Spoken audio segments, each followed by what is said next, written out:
কৃষক ও কৃষিপ্রেমী ভাইদেরকে শুভেচ্ছা জানিয়ে শুরু করছি আজকের আমাদের কৃষি বিষয়ক অনুষ্ঠান বাংলার কৃষি। আজকে আমরা যে বিষয়টি নিয়ে আলোচনা করব সেটি হচ্ছে যে মরিচ চাষে অধিকাংশ চাষিদের কমপ্লেন হচ্ছে যে মরিচ গাছ ৪৫ থেকে ৬০ দিনের মধ্যে এই ধরনের পাতা কুঁকড়িয়ে যায়। আসলে কি কারণে কুঁকড়িয়ে যায় এবং এটা সমাধান কি, এই বিষয় নিয়ে আমরা আজকে আলোচনা করব। দেখতে পাচ্ছেন যে এখানে এই গাছটিতে আপনার বয়স মোটামুটি ৪৭ দিন থেকে ৫০ দিনের মতো।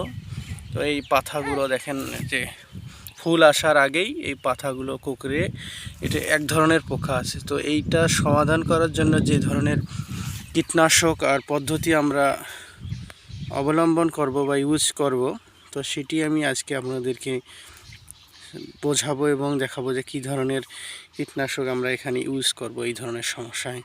এই বাগানটিতে মোটামুটি দেখতে পাচ্ছেন যে আপনার অনেকগুলো গাছেই এই সমস্যাটা, এই যে আপনার ভালো করে দেখাই যে পাতা কোঁকড়ানো, আবার এখানে পচে যাওয়ার মতো। আসলে এটার কি সমাধান আমি পূর্ণাঙ্গ আলোচনা করব। যখন ফুল আসার আগে ফল নাই ধরতে আপনার এই সমস্যাটা, সেটাতে কি ধরনের কীটনাশক ইউজ করলে এটার আপনারা ভালো ফল পাবেন, তো এটি আমি আজকে ডিসক্রিপশনে দিয়ে দিচ্ছি। আপনারা এই কীটনাশকগুলো ইউজ করলে ইনশাআল্লাহ সমস্যার সমাধান হবে। দেখুন এই যে গাছটি অনেক ছোট থেকেই এটি দেখেন পাতাগুলো একবারে কুঁকড়িয়ে গেছে।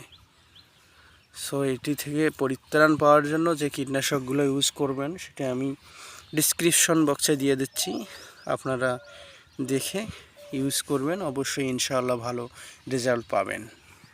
সবাইকে ধন্যবাদ।